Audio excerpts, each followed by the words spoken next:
ਇੱਕ ਵਾਰੀ ਫੇਰ 5K ਬ੍ਰੌਡਕਾਸਟਿੰਗ ਦੇ ਵਿੱਚ ਵੈਲਕਮ ਕਰਦਾ ਹਾਂ। ਅੱਜ ਜਿਸ ਮੁੱਦੇ ਤੇ ਅਸੀਂ ਗੱਲ ਕਰਾਂਗੇ ਉਹ ਮੁੱਦਾ ਹੈ ਅਮਰੀਕਾ ਦੇ ਵਿੱਚ ਹੋਈ ਨਵੀਆਂ ਰਾਸ਼ਟਰਪਤੀ ਚੋਣਾਂ ਦੀਆਂ, ਜਿਸ ਦੇ ਵਿੱਚ ਹੁਣ ਤੱਕ ਜੋ ਬਾਈਡਨ ਨੂੰ ਜੇਤੂ ਕਰਾਰ ਦਿੱਤਾ ਗਿਆ ਹੈ ਤੇ ਅਗਰ ਜੋ ਬਾਈਡਨ ਪਾਵਰ ਦੇ ਵਿੱਚ ਆਉਂਦੇ ਨੇ ਤੇ ਇਹ ਸਾਰੀ ਚੀਜ਼ ਨੂੰ ਲੈ ਕੇ ਸਿੱਖਾਂ ਦਾ ਨਜ਼ਰੀਆ ਕੀ ਹੋਏਗਾ, ਇੰਡੀਆ ਦਾ ਨਜ਼ਰੀਆ ਕੀ ਹੋਏਗਾ, ਜੋ ਬਾਈਡਨ ਦੇ ਆਉਣ ਦੇ ਨਾਲ ਭਾਰਤ ਦੀ ਤੇ ਸਿੱਖਾਂ ਦੀ ਜਿਹੜੀ ਰਾਜਨੀਤੀ ਹੈ ਉਸ ਦੇ ਵਿੱਚ ਕਿਹੜੀਆਂ ਚੀਜ਼ਾਂ ਮੇਨ ਹੋਣਗੀਆਂ। ਸਭ ਤੋਂ ਪਹਿਲਾਂ ਦੋਸਤੋ, ਅਗਰ ਅਸੀਂ ਇਸ ਪੂਰੇ ਮੁੱਦੇ ਨੂੰ ਜਾਣਨਾ ਚਾਹੁੰਦੇ ਹਾਂ ਤਾਂ ਦੇਖੀਏ ਕਿ ਇੰਡੀਆ ਦਾ ਤੇ ਅਮਰੀਕਾ ਦਾ ਰਿਲੇਸ਼ਨਸ਼ਿਪ ਹੈ ਕਿਹੋ ਜਿਹਾ। ਤੁਸੀਂ ਸਾਰੇ ਜਾਣਦੇ ਹੋ ਕਿ 90s ਤੱਕ ਇੰਡੀਆ ਦਾ ਰਿਲੇਸ਼ਨ ਅਮਰੀਕਾ ਦੇ ਨਾਲ ਅੱਛਾ ਨਹੀਂ ਸੀਗਾ, ਕਿਉਂਕਿ ਇੰਡੀਆ ਪਹਿਲਾਂ ਰਸ਼ੀਆ ਤੇ ਜ਼ਿਆਦਾ ਡਿਪੈਂਡ ਸੀਗਾ। ਸਪੇਸ ਉਹਦੇ ਪ੍ਰੋਗਰਾਮ ਵੀ ਰਸ਼ੀਆ ਦੇ ਨਾਲ ਚੱਲਦੇ ਸਨ, ਟੈਕਨੋਲੋਜੀ ਦੇ ਪ੍ਰੋਗਰਾਮ ਵੀ ਰਸ਼ੀਆ ਦੇ ਨਾਲ ਚੱਲਦੇ ਸਨ, ਵਪਾਰ ਵੀ ਉਹਦਾ ਰਸ਼ੀਆ ਦੇ ਨਾਲ ਜ਼ਿਆਦਾ ਹੁੰਦਾ ਸੀਗਾ। ਲੇਕਿਨ ਜਦੋਂ ਰਸ਼ੀਆ ਟੁੱਟਿਆ 90s ਦੇ ਵਿੱਚ, ਉਸ ਵੇਲੇ ਨਾਲ ਦੇ ਨਾਲ ਇੰਡੀਆ ਦੀ ਇਕਨੋਮੀ ਨੇ ਵੀ ਟੁੱਟਣਾ ਸ਼ੁਰੂ ਕਰਤਾ, ਕਿਉਂਕਿ ਇੰਡੀਆ ਰਸ਼ੀਆ ਦੇ ਉੱਤੇ ਬਹੁਤ ਜ਼ਿਆਦਾ ਡਿਪੈਂਡ ਸੀਗਾ। ਜਦੋਂ ਰਸ਼ੀਆ ਟੁੱਟਿਆ ਤੇ ਉਸ ਵੇਲੇ 1991 ਦੇ ਵਿੱਚ ਇੰਡੀਆ ਦੇ ਵਿੱਚ ਨਰਸਿਮਹਾ ਰਾਓ ਦੀ ਗਵਰਨਮੈਂਟ ਬਣੀ ਸੀ ਤੇ ਉਸ ਵੇਲੇ ਭਾਰਤ ਦੇ ਫਾਈਨਾਂਸ ਮਿਨਿਸਟਰ ਸਨ ਡਾਕਟਰ ਮਨਮੋਹਨ ਸਿੰਘ। ਤੇ ਡਾਕਟਰ ਮਨਮੋਹਨ ਸਿੰਘ ਨੇ, ਕਿਉਂਕਿ ਉਹ ਇੱਕ, ਅਸੀਂ ਸਾਰੇ ਜਾਣਦੇ ਹਾਂ, ਇੱਕ ਉਹਨਾਂ ਦੇ ਬਾਰੇ ਕੁਝ ਬੋਲਣਾ ਤੇ ਸੂਰਜ ਨੂੰ ਚਿਰਾਗ ਦਿਖਾਉਣ ਦੇ ਬਰਾਬਰ ਹੈਗਾ। ਤੇ ਜਦੋਂ ਮਨਮੋਹਨ ਸਿੰਘ ਨੇ ਫਾਈਨਾਂਸ ਮਿਨਿਸਟਰ ਦਾ ਕਾਰਜ ਸੰਭਾਲਿਆ ਤਾਂ ਉਹਨਾਂ ਨੇ ਸਭ ਤੋਂ ਪਹਿਲਾਂ ਕੰਮ ਕੀ ਕੀਤਾ, ਉਹਨਾਂ ਨੇ ਅਮਰੀਕਾ ਦੇ ਨਾਲ ਰਿਲੇਸ਼ਨਸ਼ਿਪ ਬਣਾਉਣੀ ਸ਼ੁਰੂ ਕੀਤੀ ਔਰ ਉਸ ਦੇ ਵਿੱਚ ਉਹ ਕਾਫੀ ਹੱਦ ਤੱਕ ਕਾਮਯਾਬ ਹੋਏ। ਲੇਕਿਨ ਹਲੇ ਉਹ ਕਾਮਯਾਬੀ ਦੇ, ਇੰਡੀਆ ਜਿਹੜਾ ਹੈਗਾ ਅਮਰੀਕਾ ਦੇ ਨਾਲ ਰਿਲੇਸ਼ਨ ਬਣਾਉਣ ਦੀ ਕਾਮਯਾਬੀ ਤੱਕ ਜਾ ਰਿਹਾ ਸੀਗਾ। ਤੇ ਉਸ ਵੇਲੇ ਅਟਲ ਬਿਹਾਰੀ ਵਾਜਪੇਈ ਜਦੋਂ 1998 ਦੇ ਵਿੱਚ ਗਵਰਨਮੈਂਟ ਫਾਰਮ ਕਰਦੇ ਨੇ, ਉਹਨਾਂ ਨੇ ਨਿਊਕਲੀਅਰ ਬੰਬ ਜਿਹੜਾ ਟੈਸਟ ਕੀਤਾ ਸੀਗਾ, ਉਸ ਦੇ ਬਾਅਦ ਇੱਕ ਵਾਰੀ ਫੇਰ ਇੰਡੀਆ ਤੇ ਅਮਰੀਕਾ ਦੇ ਰਿਲੇਸ਼ਨ ਖਰਾਬ ਹੋ ਗਏ ਔਰ ਇੰਡੀਆ ਤੇ ਕਾਫੀ ਸੈਂਕਸ਼ਨ ਵੀ ਲੱਗੇ ਸਨ। ਇੱਕ ਵਾਰੀ ਫਿਰ ਖਰਾਬ ਦੌਰ ਚੱਲ ਰਿਹਾ ਸੀਗਾ ਇੰਡੀਆ ਤੇ ਅਮਰੀਕਾ ਦੇ ਰਿਲੇਸ਼ਨ ਦਾ। ਲੇਕਿਨ ਜਸਵੰਤ ਸਿੰਘ ਨੇ ਉਸ ਵੇਲੇ ਪੂਰੀ ਕੋਸ਼ਿਸ਼ ਕੀਤੀ। ਕਹਿੰਦੇ ਨੇ ਕਿ ਉਸ ਵੇਲੇ ਜਸਵੰਤ ਸਿੰਘ ਜੋ ਕਿ ਵਿਦੇਸ਼ ਮੰਤਰੀ ਸਨ ਭਾਰਤ ਦੇ, ਉਹ ਆਲਮੋਸਟ ਹਰ ਮਹੀਨੇ ਦੇ ਵਿੱਚ 2-3 ਵਾਰੀ ਅਮਰੀਕਾ ਦੇ ਨਾਲ ਗੱਲਬਾਤ ਕਰਦੇ ਸਨ ਜਾਂ ਮੀਟਿੰਗ ਕਰਦੇ ਸਨ ਜਾਂ ਉਸ ਟਾਈਮ ਅਮਰੀਕਾ ਗਏ ਹੋਏ ਸਨ।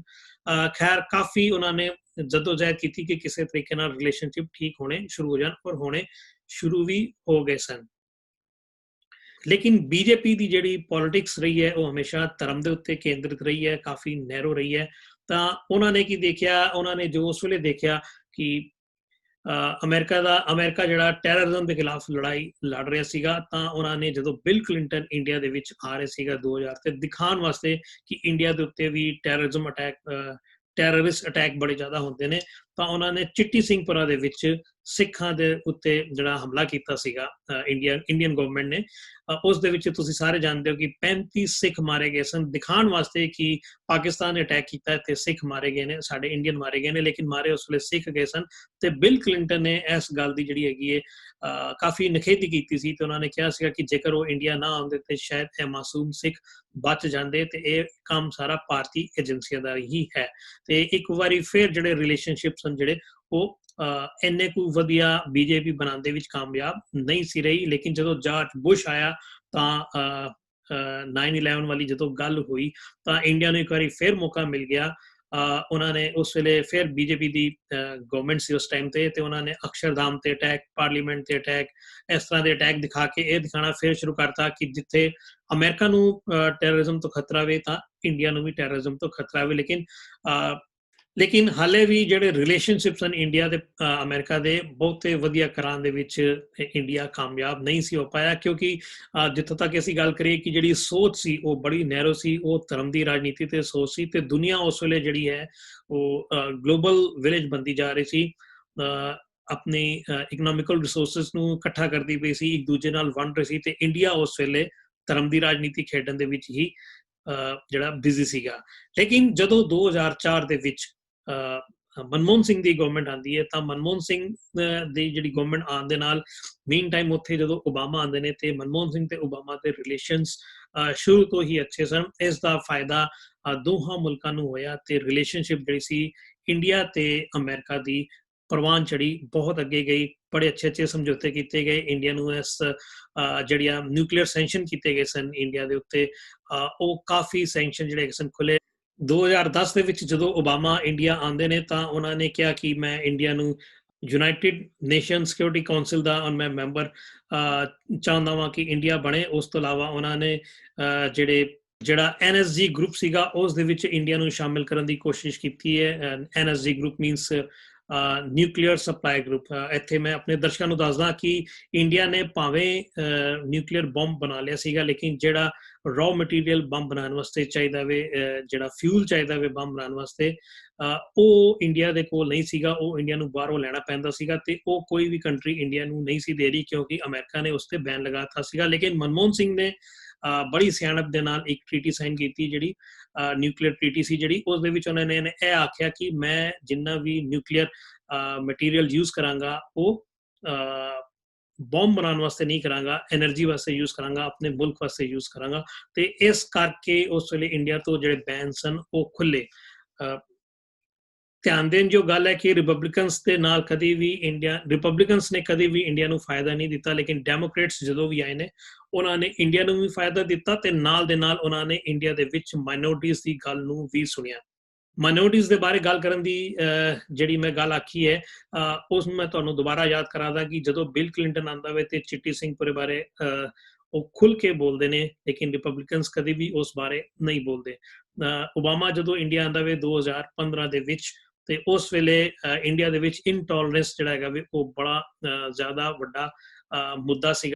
ਜਦੋਂ ਮੁਸਲਿਮ ਤੇ ਸਿੱਖਾਂ ਦੇ ਉੱਤੇ ਅਟੈਕ ਕੀਤਾ ਜਾ ਰਿਹਾ ਸੀਗਾ, ਉਹਨਾਂ ਨੂੰ ਕਿਹਾ ਜਾ ਰਿਹਾ ਸੀਗਾ ਕਿ ਜਾਂ ਤੇ ਹਿੰਦੂ ਬਣ ਜਾਓ ਜਾਂ ਮੁਲਕ ਛੱਡ ਦਿਓ। ਉਸ ਵੇਲੇ ਓਬਾਮਾ ਨੇ ਇੰਡੀਆ ਦੇ ਵਿੱਚ ਹੁੰਦਿਆਂ ਹੋਇਆਂ ਵੀ ਇੰਡੀਆ ਦੀ ਇਸ ਗੱਲ ਦੇ ਖਿਲਾਫ ਆਵਾਜ਼ ਚੁੱਕੀ ਸੀ ਤੇ ਉਹਨਾਂ ਨੇ ਕਿਹਾ ਸੀਗਾ ਕਿ ਜੋ ਕੁਝ ਵੀ ਇੰਡੀਆ ਦੇ ਵਿੱਚ ਹੋ ਰਿਹਾ ਵੇ ਉਹ ਗਲਤ ਹੋ ਰਿਹਾ ਵੇ। ਤੇ ਜਦੋਂ ਉਹ ਵਾਪਸ ਪਰਤ ਕੇ ਗਏ USA ਤੇ ਉਹਨਾਂ ਦਾ ਸਭ ਤੋਂ ਪਹਿਲਾ ਬਿਆਨ ਸੀਗਾ ਕਿ ਜੋ ਇਸ ਵੇਲੇ ਇੰਡੀਆ 'ਚ ਹਾਲਾਤ ਨੇ, ਅਗਰ ਮਹਾਤਮਾ ਗਾਂਧੀ ਜ਼ਿੰਦਾ ਹੁੰਦਾ ਤਾਂ ਉਹਨੇ ਬੜਾ ਸ਼ਰਮਿੰਦਾ ਹੋਣਾ ਸੀਗਾ ਕਿ ਇਹ ਕਿਹੋ ਜਿਹਾ ਇੰਡੀਆ ਹੁਣ ਬਣ ਚੁੱਕਾ ਹੈ। ਤੇ ਅਗਰ ਤੁਸੀਂ ਗੱਲ ਦੇਖੋ ਟਰੰਪ ਦੀ, ਤਾਂ ਟਰੰਪ ਜਦੋਂ ਇੰਡੀਆ ਆਉਂਦਾ ਹੈ ਉਸ ਵੇਲੇ ਦਿੱਲੀ ਦੇ ਵਿੱਚ ਦੰਗੇ ਹੁੰਦੇ ਨੇ, ਤਾਂ ਉਸ ਵੇਲੇ ਟਰੰਪ ਨੇ ਇੱਕ 2 ਹਰਫੀ ਟਵੀਟ ਵੀ ਨਹੀਂ ਕੀਤਾ ਜਿਸ ਦੇ ਵਿੱਚ ਉਹ ਇਹ ਆਖੇ ਕਿ ਜੋ ਹੋਇਆ ਵੇ ਗਲਤ ਹੋਇਆ ਵੇ ਜਾਂ ਜਿਹਨਾਂ ਬੇਗੁਨਾਹ ਬੰਦਿਆਂ ਦੀ ਜਾਨਾਂ ਗਈਆਂ ਨੇ ਉਹ ਨਿੰਦਨਯੋਗ ਹੈ। ਟਰੰਪ ਨੇ ਇਸ ਬਾਰੇ ਕੁਝ ਵੀ ਨਹੀਂ ਬੋਲਿਆ। ਜਦੋਂ ਵੀ ਮਾਈਨੋਰਟੀਜ਼ ਦੇ ਉੱਤੇ ਉਹਨਾਂ ਦੇ ਹੱਕਾਂ ਦੀ ਗੱਲ ਹੋਈ ਹੈ ਤਾਂ ਡੈਮੋਕ੍ਰੈਟਿਕਸ ਜਿਹੜੇ ਹੈਗੇ ਨੇ ਉਹ ਹਮੇਸ਼ਾ ਅੱਗੇ ਆ ਕੇ ਬੋਲੇ ਨੇ।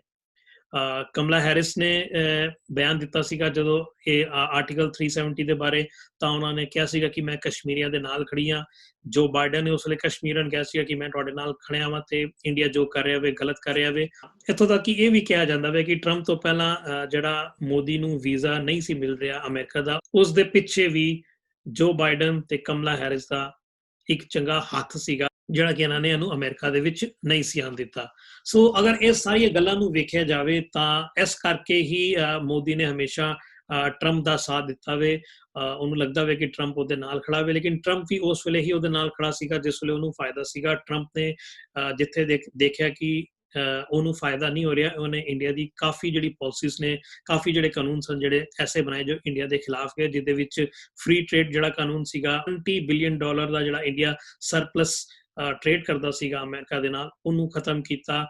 ਈਰਾਨ ਤੋਂ ਜਿਹੜਾ ਉਹ ਤੇਲ ਲੈਂਦਾ ਸੀਗਾ ਜਾਂ ਹੋਰ ਕੰਟਰੀਆਂ ਤੋਂ ਤੇਲ ਲੈਂਦਾ ਸੀਗਾ ਇੰਡੀਆ, ਸਸਤਾ ਵੀ ਲੈਂਦਾ ਸੀਗਾ ਔਰ ਕ੍ਰੈਡਿਟ ਵੀ ਲੈਂਦਾ ਸੀਗਾ, ਉਹਨੂੰ ਟਰੰਪ ਨੇ ਬੰਦ ਕੀਤਾ। ਸੋ ਇਹ ਵੀ ਜਿਹੜਾ ਇੰਡੀਆ ਨੂੰ ਭੁਲੇਖਾ ਸੀਗਾ ਕਿ ਟਰੰਪ ਉਹਦੇ ਨਾਲ ਹੈ, ਉਹ ਵੀ ਇੱਕ ਭੁਲੇਖਾ ਹੀ ਹੈ। ਟਰੰਪ ਕਦੀ ਵੀ ਇੰਡੀਆ ਦੇ ਨਾਲ ਨਹੀਂ ਸੀ ਖੜਿਆ, ਉਹ ਹਮੇਸ਼ਾ ਆਪਣੀ ਬਿਜ਼ਨਸ ਪਾਲਿਸੀਜ਼ ਦੇ ਨਾਲ ਖੜਿਆ ਹੋਵੇ। ਲੇਕਿਨ ਇੰਡੀਆ ਦਾ ਟਰੰਪ ਦੇ ਨਾਲ ਝੁਕਾਅ ਜ਼ਿਆਦਾ ਇਸ ਕਰਕੇ ਸੀਗਾ ਤੇ ਟਰੰਪ ਦਾ ਇੰਡੀਆ ਦੇ ਨਾਲ ਝੁਕਾਅ ਥੋੜਾ ਜਿਹਾ ਇਸ ਕਰਕੇ ਵਧਿਆ ਸੀਗਾ ਕਿਉਂਕਿ ਟਰੰਪ ਨਹੀਂ ਸੀ ਚਾਹੁੰਦਾ ਕਿ ਚਾਈਨਾ ਬੜੀ ਜਲਦੀ ਅੱਗੇ ਵਧੇ ਤੇ ਉਹ ਚਾਈਨਾ ਨੂੰ ਤੇ ਉੱਤੇ ਨਜ਼ਰ ਰੱਖਣ ਵਾਸਤੇ ਤੇ ਚਾਈਨਾ ਨੂੰ ਪਿੱਛੇ ਰੱਖਣ ਵਾਸਤੇ ਉਹ ਇੰਡੀਆ ਨੂੰ ਸਪੋਰਟ ਕਰ ਰਿਹਾ ਸੀ, ਜੋ ਕਿ ਹਾਲੇ ਤੱਕ ਕਾਮਯਾਬ ਨਹੀਂ ਸੀ ਹੋਈ। ਸੋ ਅਗਰ ਆਉਣ ਵਾਲੇ ਟਾਈਮ ਨੂੰ ਅਗਰ ਵੇਖਿਆ ਜਾਏ, ਅਗਰ ਬਾਈਡਨ ਬਣਦੇ ਨੇ ਤਾਂ ਜਿਸ ਤਰ੍ਹਾਂ ਮੈਂ ਕਿਹਾ ਕਿ ਜਿਹੜੇ ਡੈਮੋਕ੍ਰੇਟਸ ਨੇ ਉਹ ਹਮੇਸ਼ਾ ਹੀ ਹਿਊਮਨ ਰਾਈਟਸ ਦੀ ਗੱਲ ਕਰਦੇ ਨੇ, ਭਾਵੇਂ ਉਹਨਾਂ ਦੀ ਹਿਸਟਰੀ ਵੇਖ ਲਓ, ਲੇਕਿਨ ਰਿਪਬਲਿਕਨਸ ਨੇ ਕਦੀ ਵੀ ਹਿਊਮਨ ਰਾਈਟਸ ਦੀ ਗੱਲ ਨਹੀਂ ਕੀਤੀ। ਉਹਨਾਂ ਨੇ ਹਮੇਸ਼ਾ ਬਿਜ਼ਨਸ ਦੀ ਗੱਲ ਕੀਤੀ ਹੈ। ਬਿਜ਼ਨਸ ਵੀ ਉਹੀ ਹੋ ਜੋ ਉਹਨਾਂ ਨੂੰ ਚੰਗਾ ਲੱਗਦਾ ਵੇ। ਹੁਣ ਗੱਲ ਕਰੀਏ ਸਿੱਖਾਂ ਦੀ। ਸਿੱਖ ਕਿੱਥੇ ਖੜਦੇ ਨੇ? ਸਿੱਖਾਂ ਨੂੰ ਜੋ ਬਾਈਡਨ ਦਾ ਸਾਥ ਮਿਲ ਸਕਦਾ ਹੈ ਅਗਰ ਸਿੱਖਾਂ ਦਾ ਕੋਈ ਲੀਡਰ ਜੋ ਬਾਈਡਨ ਤੱਕ ਆਪਣੀ ਆਵਾਜ਼ ਪਹੁੰਚਾ ਸਕੇ, ਜਾਂ ਇੰਜ ਕਹੀਏ ਕਿ ਸਿੱਖਾਂ ਦਾ ਕੋਈ ਲੀਡਰ ਅਮਰੀਕਾ ਤੱਕ ਆਪਣੀ ਆਵਾਜ਼ ਪਹੁੰਚਾ ਸਕੇ। ਹੁਣ ਤੱਕ ਦੇਖਣ ਦੇ ਵਿੱਚ ਇਹ ਹੈ ਕਿ ਜਿਹੜੀ ਸਿੱਖ ਲੀਡਰਸ਼ਿਪ ਹੈ ਉਹਦੇ ਵਿੱਚ ਇੰਨਾ ਜ਼ੋਰ ਨਹੀਂ ਹੈ, ਜਾਂ ਅਸੀਂ ਕਹੀਏ ਕਿ ਇੰਨੀ ਸਿਆਣਪ ਨਹੀਂ ਵਰਤਦੇ, ਜਾਂ ਉਹ ਕਿਸੇ ਨਾ ਕਿਸੇ ਦਬਾਅ ਦੇ ਹੇਠ ਰਹਿੰਦੇ ਨੇ ਤੇ ਉਹ ਆਪਣੀ ਕੌਮ ਦੇ ਬਾਰੇ ਕਦੀ ਵੀ ਗੱਲ ਦੁਨੀਆ ਸਾਹਮਣੇ ਨਹੀਂ ਰੱਖ ਪਾਏ। ਕੁਝ ਲੌਬੀਜ਼ ਹਨ ਅਮਰੀਕਾ ਦੇ ਵਿੱਚ, ਸਿੱਖ ਲੌਬੀਜ਼, ਜਿਹੜੀ ਕਿ ਡੈਮੋਕ੍ਰੇਟਸ ਦੇ ਨਾਲ ਕਾਫੀ ਨੇੜੇ ਆ ਕੇ ਕੰਮ ਕਰਦੀਆਂ ਨੇ। ਜੇਕਰ ਉਹਨਾਂ ਸਿੱਖ ਲੌਬੀਜ਼ ਨੇ ਇਸ ਵੇਲੇ ਨੂੰ ਸੰਭਾਲ ਲਿਆ, ਜੇਕਰ ਉਸ ਸਿੱਖ ਲੌਬੀ ਨੇ ਇਸ ਵੇਲੇ ਥੋੜੀ ਜੀ ਰਾਜਨੀਤੀ ਨੂੰ ਸਮਝ ਲਿਆ ਦੁਨੀਆ ਦੀ, ਔਰ ਸਿੱਖਾਂ ਦੇ ਭਲੇ ਦੀ ਗੱਲ ਅਗਰ ਉਹ ਡੈਮੋਕ੍ਰੇਟਸ ਨਾਲ ਕਰਕੇ ਲੈ ਜਾਂਦੇ ਨੇ, ਤਾਂ ਸਿੱਖਾਂ ਨੂੰ ਇਸ ਵੇਲੇ ਜੋ ਬਾਈਡਨ ਤੋਂ ਫਾਇਦਾ ਹੋ ਸਕਦਾ ਹੈ। ਤੁਸੀਂ ਆਪ ਵੇਖ ਸਕਦੇ ਹੋ ਕਿ ਜਿਹੜੀ ਜੋ ਬਾਈਡਨ ਤੇ ਕਮਲਾ ਹੈਰਿਸ ਦੀ ਜਿਹੜੀ ਪਾਲਿਸੀਜ਼ ਨੇ ਉਹ ਬੀਜੇਪੀ ਨੂੰ ਚੰਗੀ ਨਹੀਂ ਲੱਗਦੀ, ਤੇ ਬੀਜੇਪੀ ਦੀ ਪਾਲਿਸੀਜ਼ ਨੇ ਜਿਹੜੀਆਂ ਉਹ ਡੈਮੋਕ੍ਰੇਟਸ ਨੂੰ, ਜੋ ਬਾਈਡਨ ਨੂੰ ਤੇ ਕਮਲਾ ਹੈਰਿਸ ਨੂੰ ਚੰਗੀਆਂ ਨਹੀਂ ਲੱਗਦੀਆਂ। ਤਾਂ ਉਹ ਇਸ ਵੇਲੇ ਥੋੜਾ ਜਿਹਾ ਫਾਇਦਾ ਚੁੱਕਿਆ ਜਾ ਸਕਦਾ ਵੇ, ਲੇਕਿਨ ਜੇਕਰ ਸਾਡੀ ਲੀਡਰਸ਼ਿਪ ਥੋੜੀ ਜੀ ਸਿਆਣਪ ਦਿਖਾਵੇ। ਸੋ ਇਹ ਸੀ ਇੱਕ ਛੋਟਾ ਜਿਹਾ ਤਬਸਰਾ ਜੋ ਅਮਰੀਕਾ ਦੀ ਨਵੀਂ ਰਾਜਨੀਤੀ ਨੂੰ ਲੈ ਕੇ ਅਸੀਂ ਤੁਹਾਡੇ ਸਾਹਮਣੇ ਰੱਖਿਆ, ਜੋ ਅਸੀਂ ਦੇਖ ਰਹੇ ਹਾਂ ਕਿ ਕਿਹੜੇ ਨਤੀਜੇ ਸਾਹਮਣੇ ਆ ਸਕਦੇ ਨੇ। ਇਹਨਾਂ ਸਾਰੇ ਮਸਲਿਆਂ ਤੇ ਅਸੀਂ ਡਿਟੇਲਸ ਨਾਲ ਵੀ ਤੁਹਾਡੇ ਨਾਲ ਜ਼ਰੂਰ ਗੱਲ ਕਰਾਂਗੇ, ਲੇਕਿਨ ਤਦ ਤੱਕ ਸਾਨੂੰ ਵੇਖਣਾ ਪਏਗਾ ਕਿ ਕੰਪਲੀਟਲੀ ਜੋ ਬਾਈਡਨ ਨੂੰ ਸਾਰੇ ਅਧਿਕਾਰ ਤੇ ਕਦੋਂ ਮਿਲਦੇ ਨੇ, ਉਹਨਾਂ ਨੂੰ ਕਦੋਂ ਇਹ ਅਹੁਦਾ ਰਾਸ਼ਟਰਪਤੀ ਦਾ ਕਦੋਂ ਮਿਲਦਾ ਵੇ। ਤਦ ਤੱਕ ਅਸੀਂ ਸਾਰੇ ਹਾਲਾਤਾਂ ਤੇ ਨਜ਼ਰ ਬਣਾਏ ਰੱਖਾਂਗੇ ਔਰ ਤੁਹਾਡੇ ਨਾਲ ਬੜੀ ਜਲਦੀ ਫੇਰ ਰੂਬਰੂ ਹੋਵਾਂਗੇ। ਤਦ ਤੱਕ ਲਈ